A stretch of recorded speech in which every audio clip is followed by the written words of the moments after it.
in those prisons.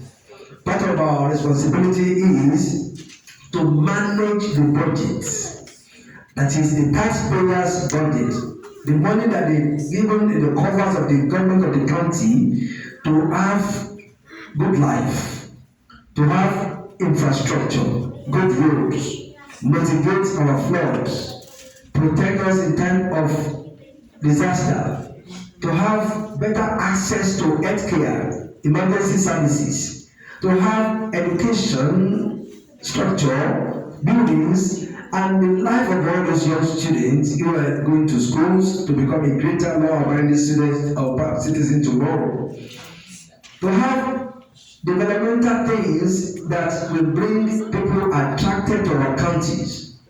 To have things that other counties, especially what my brother was saying as an IT man, to make our county a smart, high-tech county where things are working for us in the age of artificial intelligence. We cannot become backward. We cannot be found wanting. We must be at the forefront. Fort Bend County is a county that is a diverse county, growing faster. It's one of the fastest growing county in the state of Texas.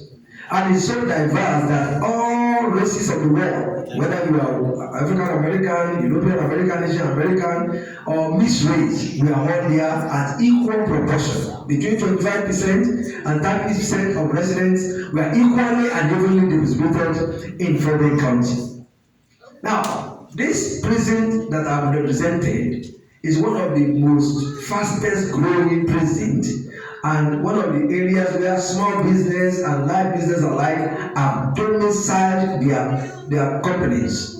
That means there is a job opportunity in that prison that must go to every member of that prison first before it is going outside. We cannot be outsourcing the job in that prison to other people from other areas, because when we do outsourcing, it affects the life of the people that are living in that place because they are the taxpayers.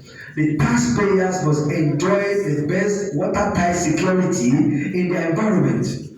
I've lived in Fort Bend County Prison number 4 for almost 20 years in September, and I've been in the same prison. And no, living in that place, we were among the first set of people that moved to that area on River Park West, and it was like a ghost city or ghost prison that time. But today we are at the center because everybody is developed, everywhere is developed, and we are at the center now. So the budget of that prison is well over $200 million that the commissioner must oversee and must share in the area of infrastructure, in the area of security, in the area of emergency healthcare services to our seniors, in the area of recreational, in the area of improvement in our educational facilities to our students, our young children, especially the vocational part of education, because most of us, especially people that come from Africa, we emphasize too much about academic education. You have to go to school to become a doctor, a lawyer, engineers, or attorneys. And you read from book to book, cover to cover, just to find yourself not even working as an engineer in the area of your life. I'm a civil structural and environmental engineer by profession. When I've been a businessman, I work in Fortune 500, Fortune 100 financial services company as a financial advisor and somebody that I hold a license for 20 years. And I'm a small business owner also, which I've maintained for 14 years, and God is still supplying all our need. So we need to emphasize on vocational education for our children, especially the less privileged, the one that is challenged, so that they will become another benefit to the society, not to become a riffraff or to become outcast. They must be a law-abiding citizen. Average income in our area in that prison 4 is between 78,000 and 95,000, because some people make 200, some people make less than 50,000. But by the time you look at average, it's between 78 and $95,000. How many of the prisons in the state of Texas can boast of that? So this is why it is very important for a righteous candidate, somebody who is cerebral, somebody who has common sense. Like the president of the United States was always talking about, it's not about common sense. Everybody can be put in the office to sit in a position. But do you know, if you don't have common sense, the people will bring you so much bamboozle left, right, and center, and you will not even know what to do, and you mess the whole thing up, and before you know it, your time, 2 years, 4 years is over, and you fall yourself into what I call on the campaign trail a syndrome called political office holder syndrome. Everybody ask me, what is that? There is a syndrome. When you go to office after you have fight to win the election, before you know it, there is a problem that your predecessor cannot solve that is leaving behind. Then when you come back, they will overwhelm you with that problem, and your own plan, you won't be able to implement it for the next 2 years because you are solving past problems. A qualified candidate is a brilliant candidate, a competent candidate should have what he needs to step on the ground on the first day, such a way that once you start, you move on with the plan that you have for the people that you promise them in the campaign trail, and all that problem that were behind, the millions of problems, you begin to bring them one by one as time permits. Some of the candidates that we are running together in this, I'm the only one that is a civil insurance engineer, I'm a financial expert, I'm a pastor also who listens to people, who minister to people and do a lot of things among people. So, and I know how to handle them because I am one of you. I've been on the gas station, I've been in the grocery store, I know the problem that is going around the city. And I know our problem that the state and the people are complaining about, especially the liberal, who like to manufacture words about affordability. Affordability is true that everybody talk about affordability, but if you cannot afford where you are now, you won't be living in that place. But you can afford it, that's why you are there. What I'm talking about in the campaign is about sustainability of what you can afford. Because if you cannot sustain it, you fall back, you go from wherever you are living to go to third world or fifth world. I'm not saying those people that are living there, they are wicked and they are bad and they are supposed to be living there, but somebody must lead them up. That was what the liberal have given them. Democrats have given them a life where they think they could be behind and they wait for stipends from government, from whoever government, and they could not come out of their area. No, there is a 5% that want to move from zero class to low class, from low class to middle class, from middle class to higher class or upper class.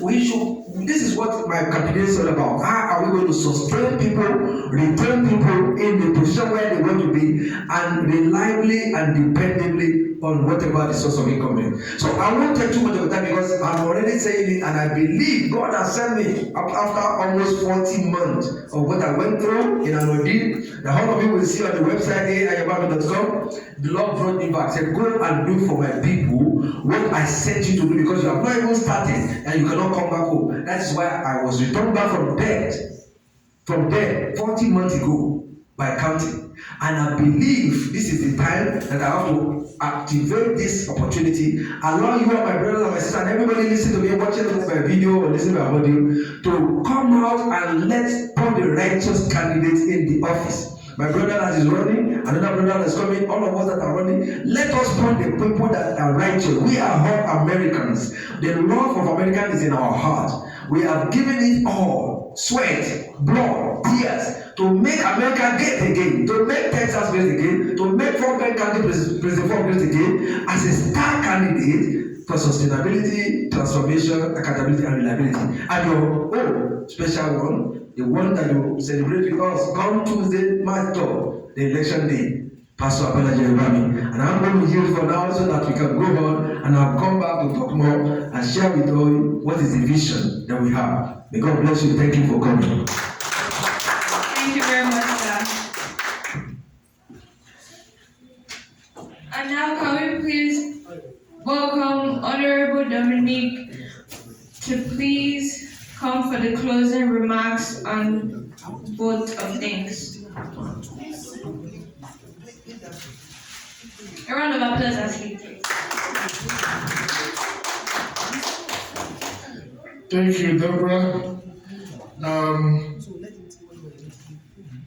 If I am given the opportunity to mention a very wonderful MC, I think you read the one on the first on the list. You're doing so great, especially if it is your first time. Again, my brothers and sisters, I thank you again, because in Campagin, One of the principles of marketing is awareness. When we were growing up, we usually see small gatherings close to marketplaces where people or a certain person will be dancing. And you stop and wonder, why is this person dancing in the midst of a lot of people? By the time the person dances for like 20 minutes, they start doing weightlifting. By the time the person does weightlifting for another 10 minutes, you now see them opening their bags to bring out either medicine or soap. You will not know it is because of that medicine or soap they'll be doing all these things.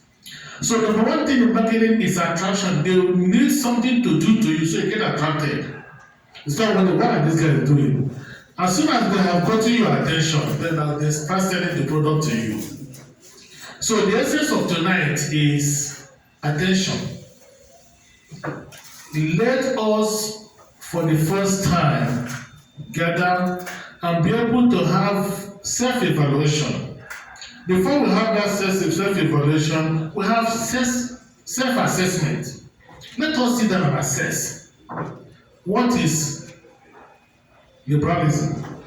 What is conservatism? Of what importance are all and any of us in America politically?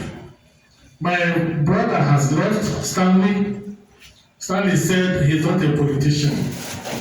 But our father, who had become president of Nigeria twice, run as a military president by accident after the death of Murtala Muhammad in 1976, another one in 1999 as a democratically elected president, Olusegun Obasanjo. He said every man is a political animal. Whether we like it or not, the one thing that rules the world today is politics. We don't know what is going to rule heaven, but this is what we know. Typical example was that in 2020, the big politicians in the world gathered together and stopped everything, including the prayer houses, because of COVID. It happened in our lifetime. It was politics that gave that instruction. Close the door. Please,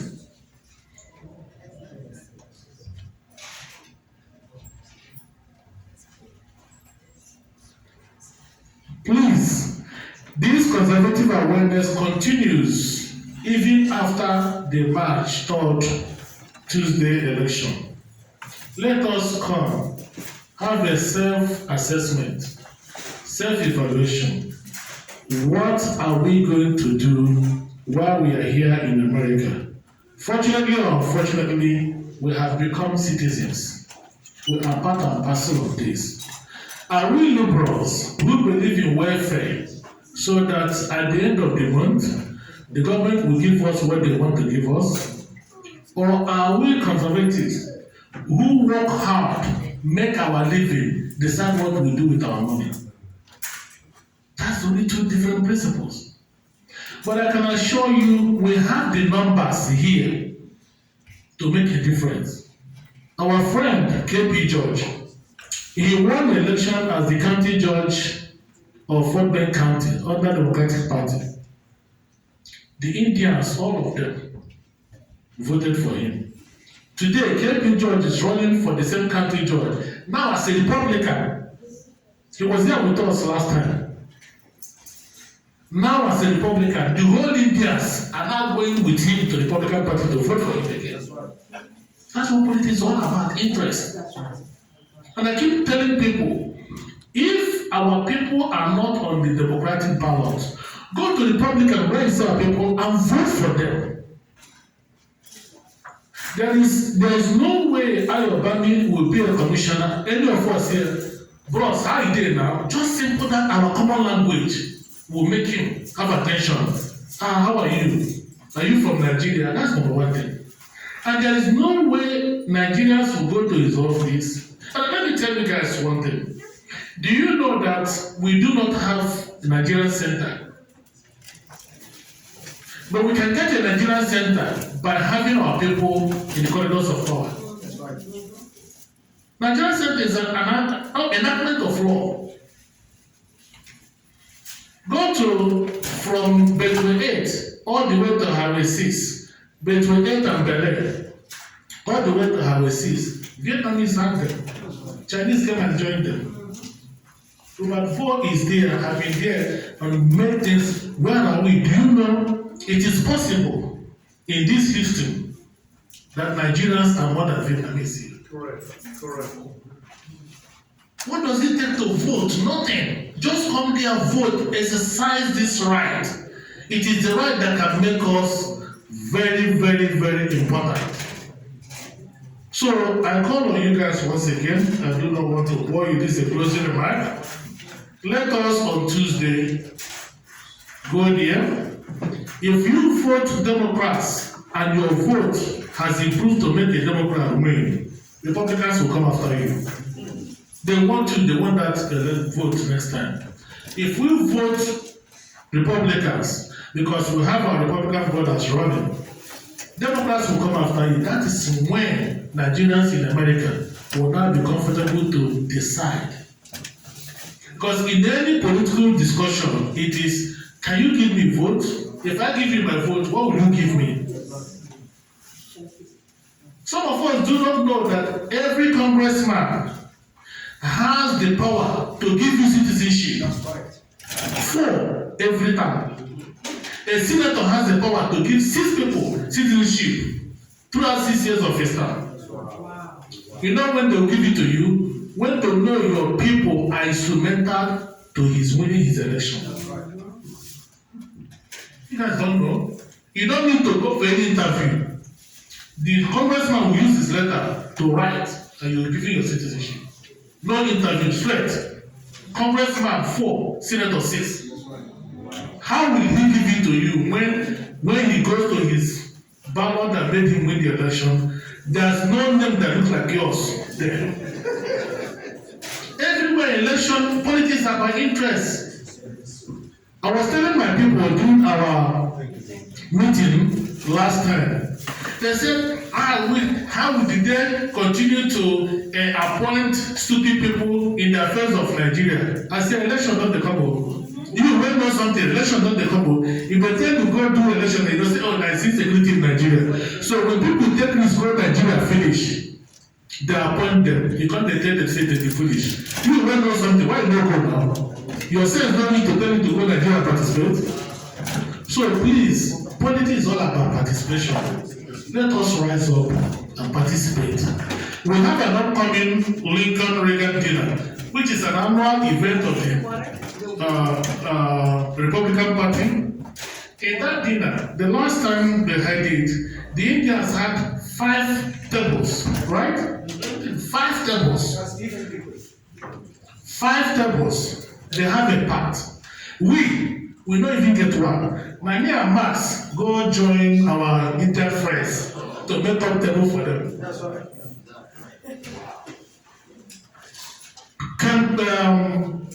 Campagin, the Attorney General of the state, is running for Senate. We were at his rally last week Saturday. Was it last week Saturday? Friday. Last week Friday, right? And he asked us, are your people going to vote for me? Imagine the Attorney General of Texas knows us on first name. He's our friend. We were with him yesterday when the president came. Are your people going to vote for us? Let us organize and vote for these people because, like somebody said, whoever is the president, governor, senator, there will still be good road, light, and water if you pay. But how does it benefit your people? Mas and I went to see KP George, his office in Richmond. It was 3 years ago. The smallest contract the county judge will give you is what do you call it? Walkway. The sidewalk. And this once in millions. Do you know who controls them? The Indians. They get this job and call the Mexicans to do it. Me and Mas, we don't minority now. What will we do? When KP George brings the ballot that made him a county judge, Maybe the people that voted for him is Ayobami, Doug Jacob, Max, Chris Hamilton, and Jeremiah. No, it's not in our county. Jeremiah is in Harris County. We have been doing this more than 10 years. We're asking our people, come and join us. Right now, we don't have a pact. When Donald Trump was running for election the second time, which Joe Biden won, they gave the Indian-Pakistan pact $360,000. We don't have a pact. Nobody gave us money. But if you have a pact, they will remember us and give us money for grassroots organization. We don't have a pact. We're here every Friday and Saturday. We go and throw parties. Some of these parties we throw. What we are looking for, the government can give it to us because we vote. We went to Austin, sat with the governor in the speaker's office.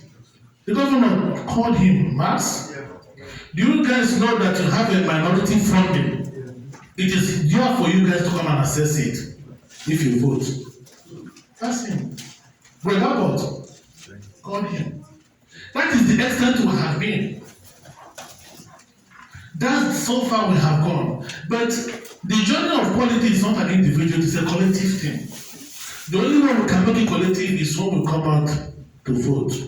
So that next time, when we are making preparation for Lincoln Reagan dinner, we'll call upon you. Let all of us go there, buy table and sit like this, so that they will look at us and know that we are members. They'll start coming to talk to us. The next Lincoln dinner, let all of us go there. How much do we contribute? $50, $100. Each table is 10. Is 1,500. So if we are 10, 150 occupy that table, you will be there. The highest political office holder in Texas will come there and shake us. By that time, we'll start making an impact. Therefore, my brothers and sisters, once again, I thank you for coming. It's been a wonderful night. We do not need to bore you because, as usual, and as Nigerians, we have our work to attend to do. We cannot do that part of our living. So let us all go home, rest for 30 minutes, wear the best clothes, and go and hit the dancing floor as our whole party. Before we close, let me call on Pastor Tina Iwebu to come out. Oh, you have something? Yes, you have something. Okay, go ahead, thank you. Okay, without further hesitation, let's please welcome Bishop Ken Obano for political reflection.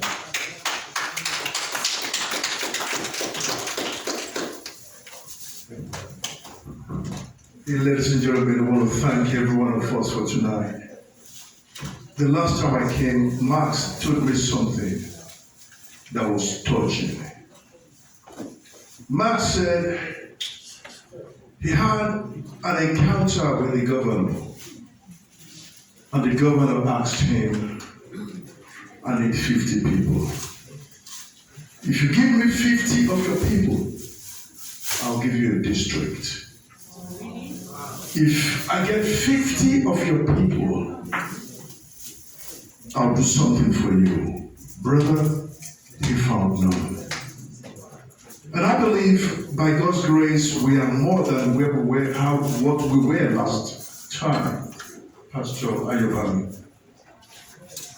Right now, though, we have an opportunity between you and the Vice President to put us together.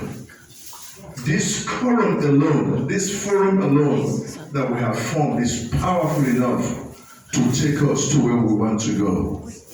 In the next few weeks, in the next few months rather, there will be some extra meetings coming up where we have to get a table and so on. Believe you me, my friends, you can be a government contractor. There is no way when Max or Apology gets into position that we will not benefit from it. I want to ask us, my friends, to please let's take advantage of where we are as to where we want to get into. Thank you so much, and God bless you. Thank you for coming. MC, thank you, Dad. MC.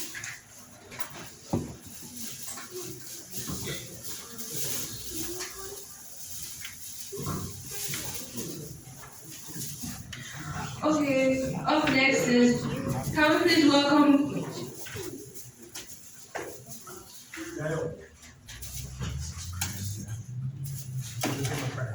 You hate white men unless they're gay. You love black people unless they're conservative. You're for illegal immigration as long as they don't come into your home.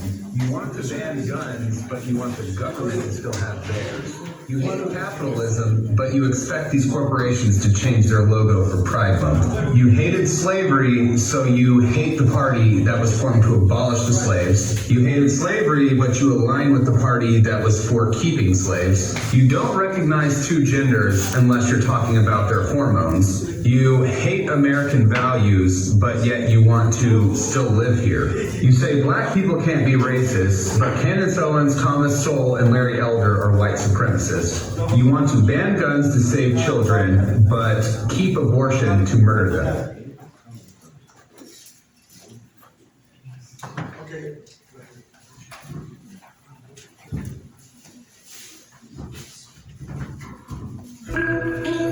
Hello, please. Fellow Americans, I am Abalaji Aribami, candidate for Public County Commissioner Prison 4, where the livelihood of the residents should mirror our value with its star, sustainability, transformation, accountability, and reliability that focus on our healthcare, education, infrastructure, public safety, and government efficiency. With God solidly behind us, we will deliver a bold vision that is right, virtue that is sure, and victory that is certain. I am Abalaji Aribami, and I approve this message.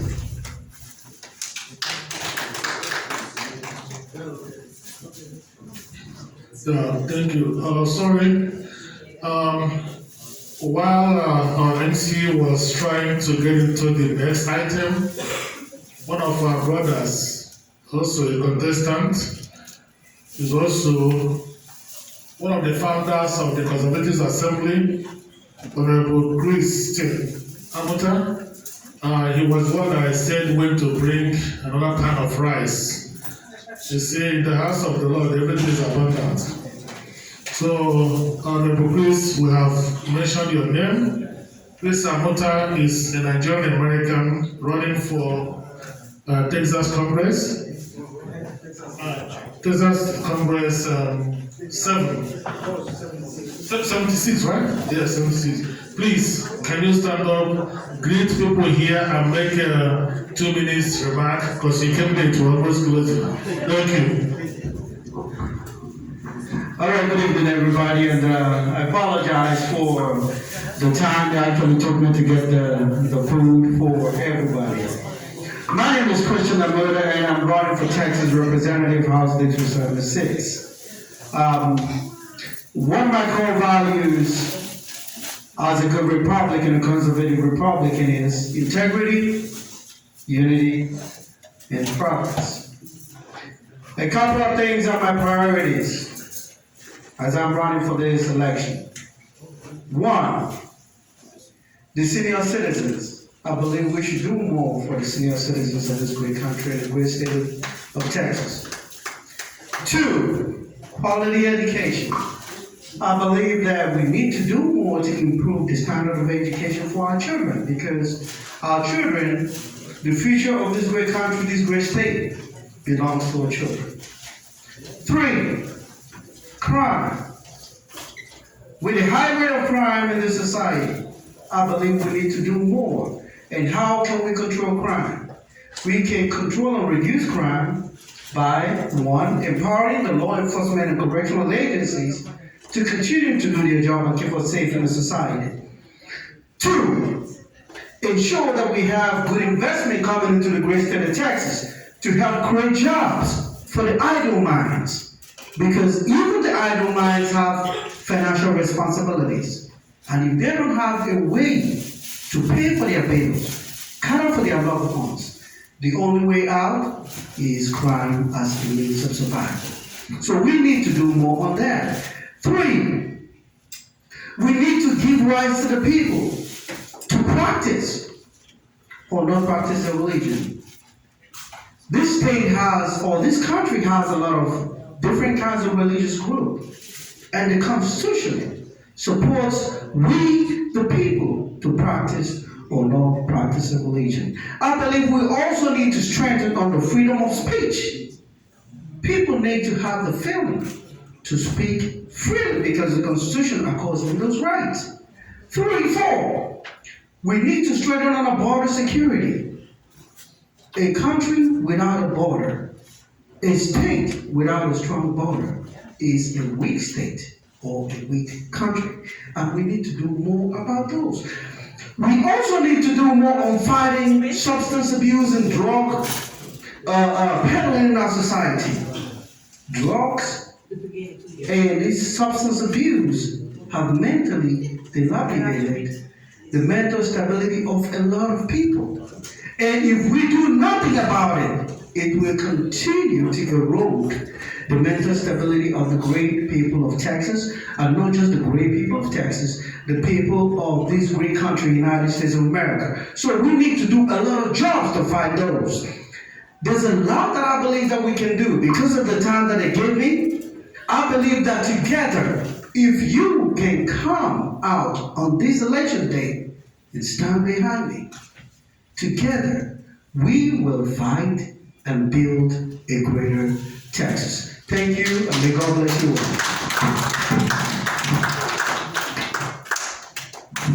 Oh, how I wish I could vote, but I'm not eligible to vote yet. I would have been the first person to go vote, but okay. Next on, we'll welcome Pastor Joanna Obano for her special presentation. A round of applause for her, please.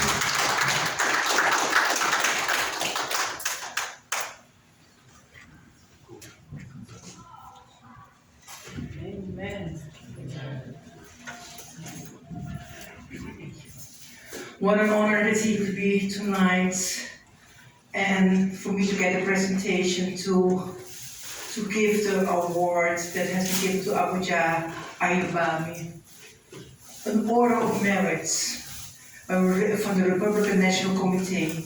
It says, "Dear Abulai, on behalf of the President Donald J. Trump and the Executive Council of the Republican National Committee, it is my privilege to present to you our highest and most coveted honor, the 2026 Republican Life Member Order Merit." What a tremendous reward. My Commissioner, I want to read it and present it to you. It says, "Life Member Order of Merit. President Donald J. Trump and the Executive Council of the Republican National Committee does hereby confer the 2026 Life Member Order of Merit upon Abulayi Ayubami, who has unequivocally earned this good and high tribute in recognition of their undying commitment, patriotic loyalty, and the dedication of service to President Donald J. Trump, the Republican Party, and the United States of America. Commissioned this day, January 23, 2026,